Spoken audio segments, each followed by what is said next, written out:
Hello friends, स्वागत है एक बार फिर से आप सभी का आपके अपने यूट्यूब चैनल नैन प्रताप कॉम्पिटिटिव क्लासेस 2.0 में। तो दोस्तों, मैं नैन प्रताप एक बार फिर से आप सभी का आपके अपने इस चैनल पर तहे दिल से स्वागत कर रहा हूं। दोस्तों, जैसा कि हम लोग अपने इस चैनल पर लगातार वीडियो कंटिन्यू कर रहे थे, किसके बारे में, हम क्लास 10th के बायोलॉजी को पढ़ रहे थे और उस बायोलॉजी में हम लोग कुछ चैप्टर्स जो हैं उनको पूरी तरह हम खत्म कर चुके हैं।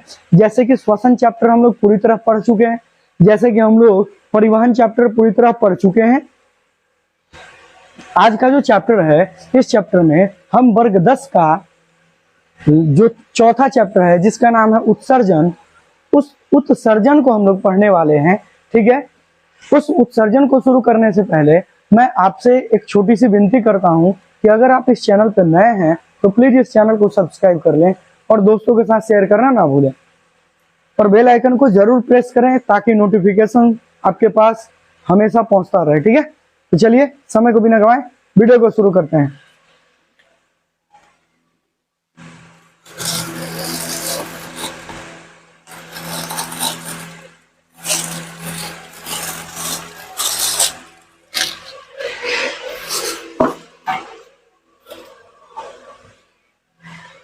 तो जैसा कि दोस्तों हम लोग पढ़ रहे हैं जीव विज्ञान। क्या पढ़ रहे हैं हम लोग? जीव विज्ञान। हम पढ़ रहे हैं जीव विज्ञान, हम लोग बायोलॉजी पढ़ रहे हैं। और यह जीव विज्ञान किसका है? जीव विज्ञान हम लोग जो पढ़ रहे हैं, यह बायोलॉजी हम कितने क्लास के लिए पढ़ रहे हैं? तो ये हम पढ़ रहे हैं वर्ग 10 के लिए। कितने के लिए? वर्ग 10 के लिए। वर्ग 10th का बायोलॉजी हम पढ़ रहे हैं और वर्ग 10th के बायोलॉजी में दोस्तों ध्यान रखेंगे हम, हमारा जो चैप्टर है वह चैप्टर कौन सा है? तो चैप्टर का नाम है उत्सर्जन। चैप्टर का नाम क्या है? उत्सर्जन। चैप्टर का नाम क्या है? उत्सर्जन। Excretion, EXCRETION। और ये चैप्टर नंबर कितना है दोस्तों? ये चैप्टर नंबर है चौथा। कितना नंबर चैप्टर है? चौथा नंबर चैप्टर। कितना नंबर है? चौथा नंबर चैप्टर। तो चलिए हम उत्सर्जन को समझते हैं। ठीक है, चलिए उत्सर्जन को समझते हैं। हम उत्सर्जन को समझने से पहले हम आपसे एक छोटी सी बात कहेंगे। जैसे कि हम लोग पिछले चैप्टर में, पिछला चैप्टर का हमारा क्या नाम था? तो पिछले चैप्टर का नाम था परिवहन। पिछले चैप्टर का क्या नाम था? परिवहन। और इस परिवहन में हम बहुत सारी चीजों के बारे में पढ़े हैं कि परिवहन होता क्या है और परिवहन में कौन कौन से अंग भाग लेते हैं, परिसंचरण तंत्र मनुष्य में क्या होता है, हृदय कैसे काम करता है, स्फिग्मोमैनोमीटर क्या होता है, हमारा उच्च रक्तचाप निम्न रक्तचाप क्या होता है, हाई बीपी लो बीपी क्या होता है। फिर वैसे ही हम पढ़े थे कि धमनी क्या होती है, शिरा क्या होती है, लसिका तंत्र क्या होता है, रक्त के विभिन्न अवयवों के बारे में पढ़े थे।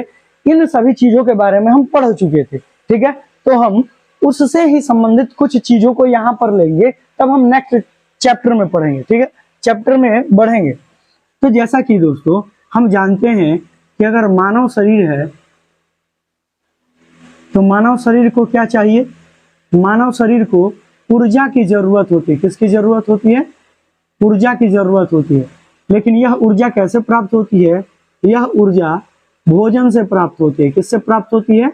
भोजन से प्राप्त होती है। यह ऊर्जा किससे प्राप्त होती है? भोजन से। भोजन से ऊर्जा प्राप्त होती है किसको? मानव के शरीर को। लेकिन क्या भोजन के ले लेने मात्र से शरीर को ऊर्जा मिल जाती है? जी नहीं।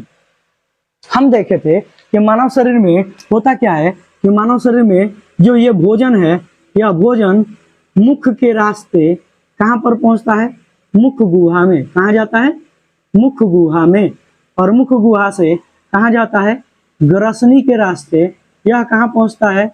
यह पहुंचता है ग्रास नली में। कहां पहुंचता है? ग्रास नली में। और ग्रास नली के बाद यह भोजन, ध्यान रखेंगे, यह भोजन कहां पहुंचता है? यह ग्रास नली के बाद आमाशय में पहुंचता है। और आमाशय से यह भोजन कहां पहुंचता है? यह पहुंचता है छोटी आंत में। कहां पहुंचता है? छोटी आंत में। और जैसे ही छोटी आंत में पहुंचता है तो छोटी आंत से भोजन का पाचन हो जाता है पूर्णतः। और छोटी आंत से भोजन कहां पहुंचता है? बड़ी आंत में। और बड़ी आंत से वह भोजन जो है एनस यानी कि गुदा के रास्ते वह क्या होता है, बाहर निकलता है। चलिए हम जो बताना चाह रहे हैं उस चीज को यहाँ पे समझेंगे। जो हम लोग मुख से ये भोजन ग्रहण किए, भोजन जो है ग्रहण किए मुख से मुख गुहा में पहुंचा, फिर ग्रसनी में, फिर ग्रासनली से होते हुए अमाशय में, अमाशय से छोटी आंत में, छोटी आंत से बड़ी आंत में, और बड़ी आंत से गुदा में। तो याद रखेंगे कि छोटी आंत में इस भोजन का क्या हो जाता है, पूर्ण रूप से पाचन हो जाता है। भोजन का क्या हो जाता है, पूर्ण रूप से पाचन हो जाता है। पूर्ण रूप से पाचन हो जाता है। पूर्ण रूप से क्या हो जाता है, पाचन। अर्थात जो भोजन के रूप में हम लेते हैं कार्बोहाइड्रेट, जो भोजन के रूप में हम लेते हैं कार्बोहाइड्रेट, जो भोजन के रूप में हम लेते हैं प्रोटीन, जो भोजन के रूप में हम लेते हैं वसा, ये सारे जो हैं इन सभी का पाचन हो जाता है, इन सभी का पाचन हो जाता है। और कार्बोहाइड्रेट जो है यह छोटी आंत में हमारा यह चेंज हो जाता है किसमें, ग्लूकोज में। किसमें चेंज हो जाता है, ग्लूकोज में। हमारा जो प्रोटीन है यह किसमें बदल जाता है, एमिनो अम्ल में। और हमारा जो वसा है यह वसा किसमें चेंज हो जाता है, वसा अम्ल में। किसमें चेंज हो जाता है, वसा अम्ल में। बात को समझेंगे। तो यहाँ पर क्या है दोस्तों कि कार्बोहाइड्रेट ग्लूकोज में बदल गया, प्रोटीन एमिनो अम्ल में, वसा अम्ल में। अब यहाँ से क्या होता है कि ये सारी जो चीजें है ना, ये सारी चीजें हमारे शरीर की कोशिकाओं को प्राप्त होती है। कैसे है, तो यह प्राप्त होती है, यह ग्लूकोज हमारे छोटी आंत में होता है रसांकुर, जिसको भिलाई कहते हैं। वह भिलाई जो है, जो रसांकुर है, उस रसांकुर में छोटे छोटे रक्त की केशिकाएं होती हैं, पतली पतली। उन रक्त केशिकाओं में क्या होता है, परासरण की क्रिया के द्वारा, या फिर हम कह सकते हैं विसरण की क्रिया के द्वारा क्या होता है, ये ग्लूकोज, ये अमीनो अम्ल, ये वसा अम्ल हमारे रक्त में मिल जाता है। और रक्त में मिलता है तो रक्त हम जानते ही हैं कि रक्त हमारे शरीर की सभी कोशिकाओं के पास दौड़ता है, शरीर के सभी भाग में दौड़ता है। और सभी भाग में दौड़ेगा तो हमारे शरीर के सभी भाग जो हैं वो अंग कहलाते हैं। और अंग जो है वह उत्तक के मिलने से बने हैं, और उत्तक जो है कोशिका के मिलने से बने हैं। अर्थात ये जो ग्लूकोज, ये जो अमीनो अम्ल, ये जो वसाम्ल है, वह हमारी कोशिका को पहुंचा दिया जाता है परिवहन की क्रिया के द्वारा, जो कि हम लोग 3rd नंबर चैप्टर में पढ़ चुके हैं। लेकिन ये हमारा कौन सा चैप्टर है, 4था चैप्टर। यहाँ पर बात जो समझना है वो ये है दोस्तों कि ये जो ग्लूकोज, ये जो अमीनो अम्ल और ये जो वसाम्ल हमारे शरीर के कोशिका को मिल गया, ठीक है, हमें ऊर्जा मिल गई। लेकिन जो हम भोजन ले रहे हैं, क्या उसमें सारे के सारे उपयोगी ही पदार्थ हैं, कुछ भी बेकार पदार्थ नहीं है? बिल्कुल है, ठीक है। जैसे हम आपको बता दें, जैसे सुख है तो दुख है, जैसे आग है तो पानी है, जैसे नदी है तो किनारा है, ठीक है। वैसे ही दोस्तों अगर हम बात करें कि हर एक चीज का अल्टरनेटिव है, हर एक चीज का अल्टरनेटिव है, अच्छा है तो बुरा भी है, ठीक है। तो हमारे शरीर के लिए ये जो अच्छी चीजें हैं, ये हमारे शरीर को ऊर्जा तो दे दी, लेकिन इस भोजन से जो हमें कुछ ऐसे पदार्थ की उत्पत्ति होगी भोजन से, जो क्या होंगे, जो हमारे शरीर के लिए हानिकारक होंगे, जो हमारे शरीर के लिए हानिकारक होंगे। अतः हमें क्या करना होगा, उन बेकार पदार्थों को हमारे शरीर से, उन बेकार पदार्थों को हमारे शरीर से क्या करना होगा, बाहर निकालने की जरूरत होगी, बाहर निकालने की जरूरत होगी। और याद रखेंगे कि अगर क्योंकि ये जो बेकार पदार्थ हैं, छोटी आंत से जो उपयोगी पदार्थ है वह छोटी आंत से ब्लड में मिल गया, शरीर के सभी भागों में चला गया।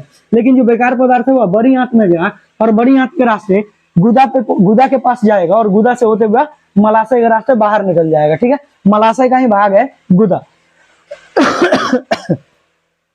माफ करना।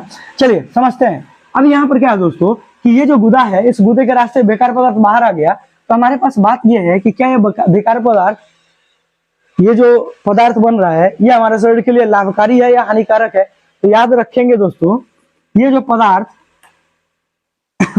भोजन का पाचन हुआ, तो भोजन के पाचन के दौरान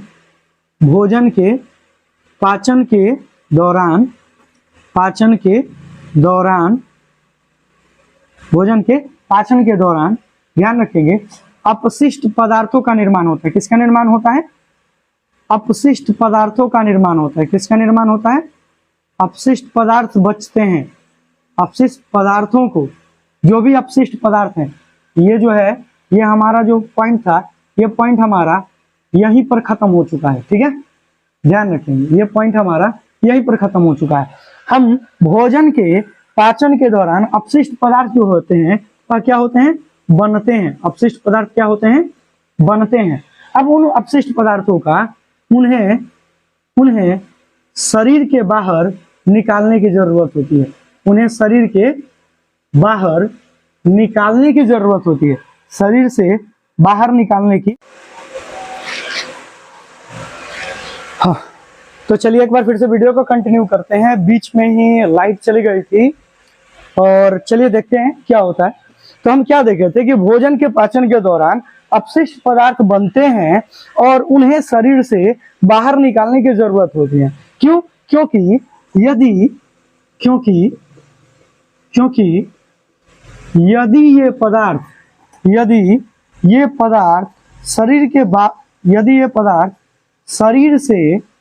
शरीर से बाहर न निकाले जाएं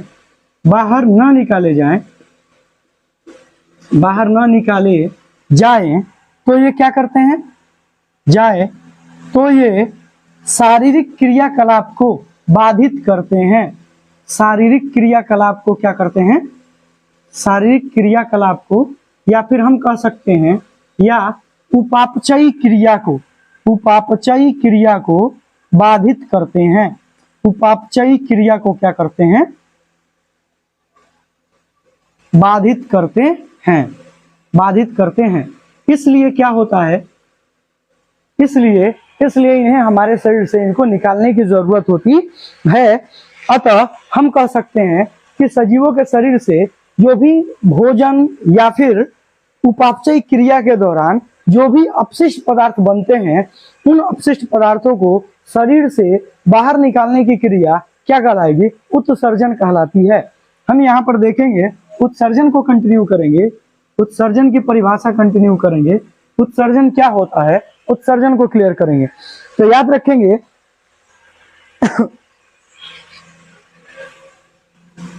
सबसे पहले उत्सर्जन की क्रिया के दौरान हमारे शरीर से निकलता क्या है।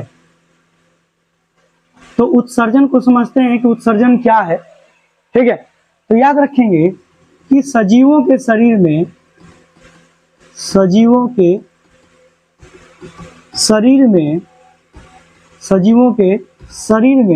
उपापचयी क्रिया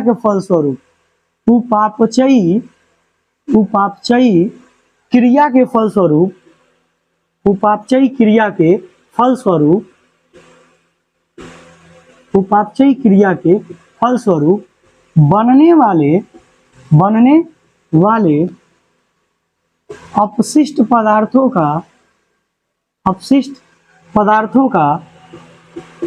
अपशिष्ट पदार्थों का शरीर से निष्कासन की क्रिया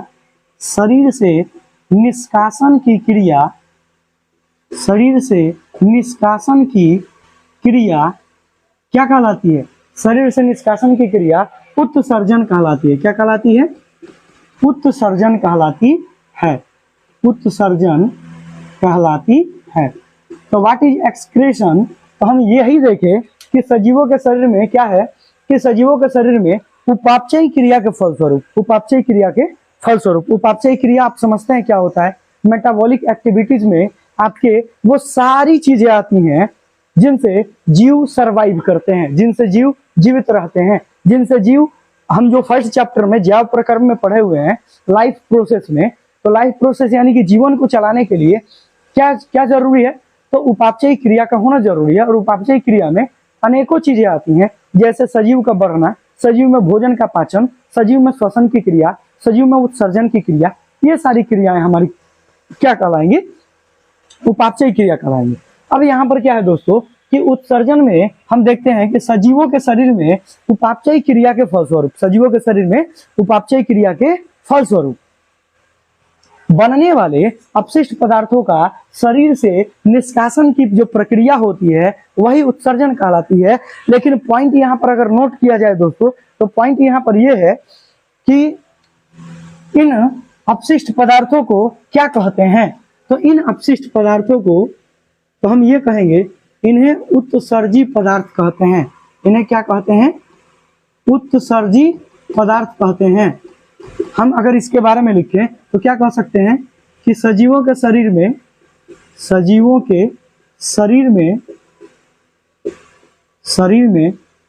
उपापचयी क्रिया के दौरान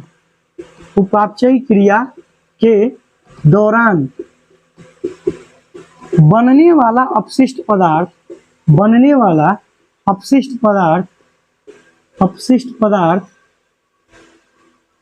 पदार्थ उत्सर्जी पदार्थ कहलाता है। क्या कहलाता है? उत्सर्जी पदार्थ कहलाता है। अब बात यहीं पर खत्म नहीं होती है। यह उत्सर्जी पदार्थ क्या करता है? यह उत्सर्जी पदार्थ हमारे जैविक क्रियाकलाप को, हमारे जो बायोलॉजिकल जो प्रोसेस हैं, जैविक क्रियाएं हैं, उनको बाधित करता है, उनको हानि पहुंचाता है। इसलिए हमें इन्हें अपने शरीर से बाहर निकालने की जरूरत होती है। अब बात होती है कि उत्सर्जी पदार्थ के रूप में क्या होते हैं दोस्तों। तो उत्सर्जी पदार्थ के रूप में हम सजीवों के शरीर में, याद रखेंगे, उत्सर्जी पदार्थ के रूप में दोस्तों अमोनिया निकलता है। क्या निकलता है? अमोनिया का निष्कासन होता है। उत्सर्जी पदार्थ के रूप में यूरिया का निष्कासन होता है। उत्सर्जी पदार्थ के रूप में यूरिक अम्ल का निष्कासन होता है। उत्सर्जी पदार्थ के रूप में कार्बन डाइऑक्साइड गैस का उत्सर्जन होता है। कार्बन डाइऑक्साइड, ये सारी जो चीजें हैं ना, ये सारी चीजें शरीर के अंदर बनती हैं और इन्हें बाहर निकलने की जरूरत होती है। याद रखेंगे कि ये जो होता है, यह सर्वाधिक जहरीला होता है। तो हमारे शरीर में यह बनता तो है, लेकिन कुछ समय के पश्चात यह यूरिया में कन्वर्ट हो जाता है। याद रखेंगे, यह थोड़ा सा कम जहरीला है। ठीक है, ध्यान रखेंगे। अब समझते हैं, यह कार्बन डाइऑक्साइड आप जानते हैं श्वसन की क्रिया के दौरान निकलता है। श्वसन क्रिया के पश्चात निकलता है। इसके बारे में आप अच्छी तरह से जानते हैं।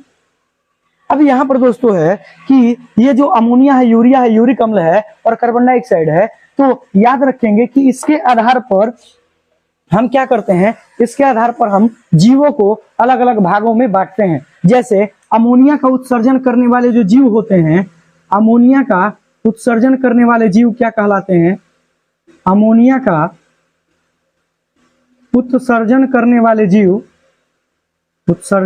वाले जीव एमनियोटेलिक कहलाते हैं। AMNIOTELIC, एमनियोटेलिक कहलाते हैं। ठीक है, एमनियोटेलिक कहलाते हैं।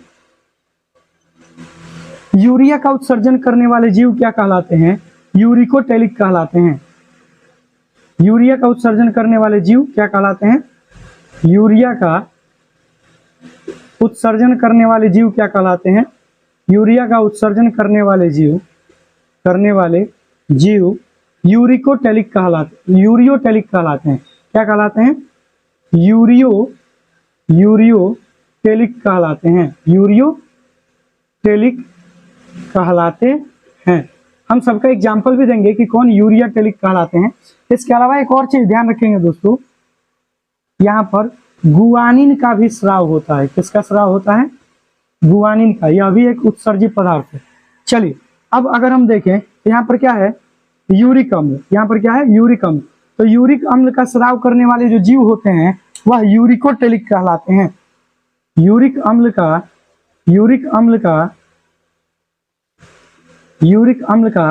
स्राव करने वाले जीव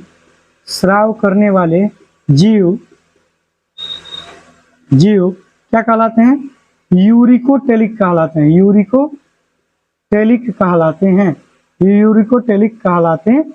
हैं। इस बात की जानकारी रखेंगे। और लास्ट जो है, गुआनिन का स्राव करने वाले जीव क्या कहलाते हैं? गुआनिन का स्राव करने वाले जीव गुआनोटेलिक कहलाते हैं। गुआनिन का स्राव करने वाले जीव गुआनोटेलिक कहलाते हैं। क्या कहलाते हैं?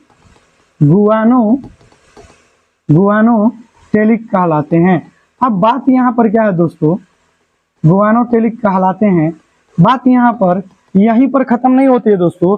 अमोनिया का उत्सर्जन कौन से जीव करते हैं, पॉइंट यहाँ पर आती है कि अमोनिया का उत्सर्जन कौन करते हैं। तो एक बात की जानकारी रखेंगे कि एम्फीबियंस जो होते हैं, एम्फीबियंस उदाहरण के रूप में आप ये ध्यान रखेंगे कि उभयचर जो होते हैं, उभयचर वह किस चीज का स्राव करते हैं, अमोनिया का स्राव करते हैं। अगर हम बात करते हैं यूरिया का, तो जितने भी स्तनधारी वर्ग के जीव हैं, स्तनधारी वर्ग ये सारे क्या उत्सर्जित करते हैं, तो ये सारे उत्सर्जित करते हैं आपको यूरिया। ठीक है, फिर आया आपको कि यूरिक अम्ल का स्राव कौन करते हैं। तो यूरिक अम्ल का स्राव करते हैं दोस्तों, ये स्राव करते हैं पक्षी वर्ग इसका स्राव करते हैं, और रेप्टाइल्स मतलब सरीसृप, ये सारे आपको किस चीज का स्राव करते हैं, ये आपको यूरिक अम्ल का स्राव करते हैं। और बच गया लास्ट गुआनोटेलिक। तो स्कॉर्पियन जो है, स्कॉर्पियन यानी कि बिच्छू और जो मकड़ी होती है, यह किस चीज का स्राव करती है, यह गुआनिन का स्राव करती है।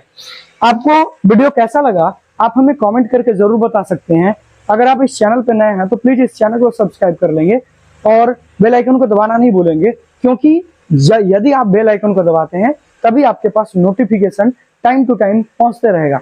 वीडियो अगर सही लगा हो, आपको अच्छा लगा हो, तो प्लीज इस वीडियो को जरूर अपने दोस्तों के साथ शेयर करेंगे। और मैं ये पार्ट 1 लेके आया हूं, ये आपको पार्ट 1 है, ये आपको कौन सा है, ये पार्ट 1 है, पहली वीडियो है। मैं आपको पूरा चैप्टर वीडियो के माध्यम से कंप्लीट करवाऊंगा बिना किसी टॉपिक को छोड़े। ठीक है, तो मेरी एक छोटी सी गुजारिश है, आप इस वीडियो को आप खूब शेयर करें ताकि यह बहुत ही जल्द लाखों, करोड़ों और मिलियन में अपने सब्सक्राइबर बना पाए। ठीक है दोस्तों, बाय बाय, टेक केयर, धन्यवाद।